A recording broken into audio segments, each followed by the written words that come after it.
दिन की पेरोल मिली है। शुक्रिया आपका उपेंद्र जानकारी के लिए। और आइए आगे बढ़ते हैं, बात करते हैं समाजवादी पार्टी की। समाजवादी पार्टी से जुड़ी एक बड़ी अपडेट आप तक पहुंचा रहे हैं। समाजवादी पार्टी आज पेश करेगी विजन डॉक्यूमेंट। अखिलेश यादव जारी करेंगे विजन डॉक्यूमेंट। दोपहर 12 बजे प्रेस कॉन्फ्रेंस करके विजन डॉक्यूमेंट जारी किया जाना है अखिलेश यादव की तरफ से। तो आज का दिन समाजवादी पार्टी के लिए चुनाव के मद्देनजर बहुत महत्वपूर्ण हो जाता है और उत्तर प्रदेश वासियों की निगाहें भी इसी बात पर रहेगी कि आखिरकार क्या बड़ी बातें विजन डॉक्यूमेंट से निकल कर आती है।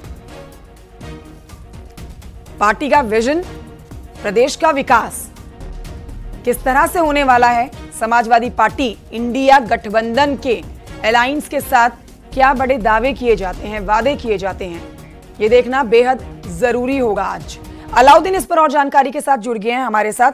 अलाउद्दीन, आज की प्रेस कॉन्फ्रेंस समाजवादी पार्टी के लिए बेहद महत्वपूर्ण है। आपसे विस्तार से जानना चाहेंगे ये प्रेस कॉन्फ्रेंस जिस पर ना सिर्फ मीडिया बल्कि पूरे उत्तर प्रदेश की नजरें रहेंगी। क्या बड़ी बातें आज समाजवादी पार्टी के मुखिया अखिलेश यादव के पिटारे से निकल कर आती है?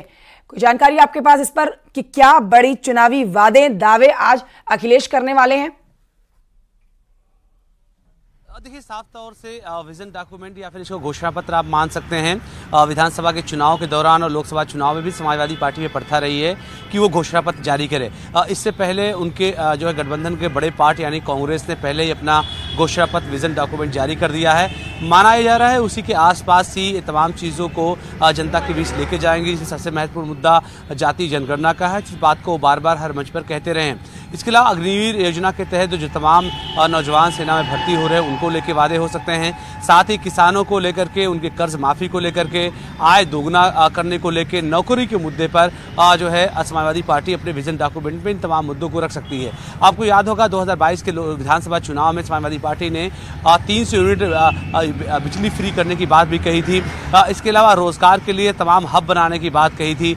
लोकल स्तर पर किसानों के लिए और महिलाओं के लिए अलग अलग समूह बनाने की बात कही थी, जिसके जरिए से रोजगार उत्पन्न हो सके। तो ये माना जा रहा है कि तमाम चीज़ें इस विजन डॉक्यूमेंट घोषणा पत्र में आएंगे। लेकिन सबसे महत्वपूर्ण बात ये होगी कि आखिर विजन डॉक्यूमेंट इससे पहले जो विधानसभा चुनाव को लेकर के था, क्योंकि उत्तर प्रदेश में विधानसभा चुनाव और राज्य की पार्टी है, तो ऐसे में उस नज़रिए से उस दायरे में रहकर समाजवादी पार्टी अपने इन तमाम विजन डॉक्यूमेंट को जारी करती रही है। क्योंकि देश का चुनाव है, लोकसभा चुनाव है, तो ऐसे में क्योंकि उत्तर प्रदेश में समाजवादी पार्टी की अपनी मौजूदगी है, इसके अलावा उनको एक सीट मध्य प्रदेश में मिली थी, हालांकि वो पर्चा खारिज हो गया है। तो ऐसे में देखने वाली बात होगी कि देश के स्तर पर इन तमाम मुद्दों के इतर भी समाजवादी पार्टी किन मुद्दों को लेकर चलेगी। लेकिन माना जा रहा है कांग्रेस ने तो अपना मैनिफेस्टो जारी कर दिया। हमने देखा बीते कुछ दिन पहले न्याय पत्र के नाम से उन्होंने अपना मैनिफेस्टो जारी किया और वो सारे मुद्दे उठाए हैं जो तमाम विपक्ष की तरफ से, हर पार्टी की तरफ से उठाए जाते हैं। तो क्या आज मान के चले कि अखिलेश यादव भी उसी कांग्रेस के मैनिफेस्टो की तर्ज पर अपने आज के इस मैनिफेस्टो को जारी करने वाले हैं, जिसमें वो तमाम मुद्दे होंगे, वो बातें होंगी जो हमने कांग्रेस के मैनिफेस्टो में देखी हैं? और देखिए, लगातार कई सारे मुद्दे, थोड़ा सा क्योंकि रीजनल पार्टी होने की वजह से थोड़ा से मुद्दे अलग हैं। ख़ास तौर से कस्टोडियल डेथ के मामले को लेकर के अखिलेश यादव कई बार सवाल करते रहे हैं। महिलाओं को लेकर के जो डेटा है सेंट्रल गवर्नमेंट का, उस पर सवाल खड़ा करते रहे। तो थोड़ा सा डिफरेंट, क्योंकि लोकल स्तर पर ज़्यादा जो है लोगों तक अपनी बात पहुँचाने की कोशिश एक समाजवादी पार्टी करेगी और ख़ास तौर से जो स्थानीय मुद्दे हैं उनको शामिल करने की कोशिश की जाएगी। क्योंकि कांग्रेस का जो विजन डॉक्यूमेंट था या घोषणा पत्र थी, वो पूरे देश को लेकर के उस नजरिए से उन्होंने पेश किया था। लेकिन समाजवादी पार्टी जो आज विजन डॉक्यूमेंट पेश कर रही है, जो थंब चीजें हैं, वो तो जिस पर लगातार अध्यक्ष अखिलेश यादव ठीक है, मतलब मुद्दे कम ज्यादा हो सकते हैं लेकिन पैटर्न सबका सेम है। शुक्रिया आपका अलाउद्दीन जानकारी के लिए। और आइए आगे बढ़ते आपको बताते हैं, बदायूं में जनसभा के दौरान शिवपाल यादव ने अपने बेटे आदित्य को बदायूं से टिकट मिलने की बात कही है, जिसका वीडियो अब सोशल मीडिया पर वायरल हो रहा है। जनसभा में शिवपाल कहते हुए नजर आएंगे आपको कि इस चुनाव में समाजवादी पार्टी के प्रत्याशी अब आदित्य यादव बन गए हैं। हालांकि अभी ऑफिशियल अनाउंसमेंट नहीं हुआ है, लेकिन शिवपाल यादव ने यह बात कह दी है। उन्होंने ये भी कहा है कि पहले तो मेरा नाम लखनऊ से चला था, लेकिन आप लोगों की मांग पर आदित्य यादव प्रत्याशी हो गए हैं। अब बहुत ही जल्दी नामांकन हो जाएगा, नवरात्र में ही पर्चा दाखिल करेंगे आदित्य।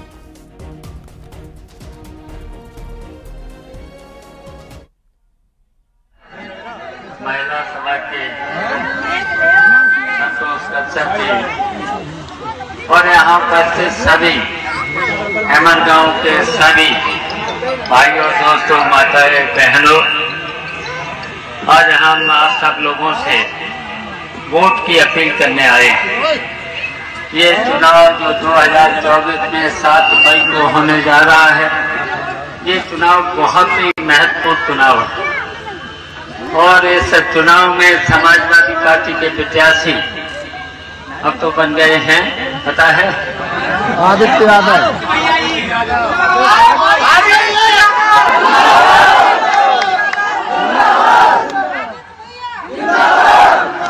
देखिए, पहले तो लखनऊ से तो मेरा नाम चला था और आपके लोगों की मांग पर और खासकर यहाँ के युवाओं की मांग पर आदित्य यादव प्रत्याशी हो गए।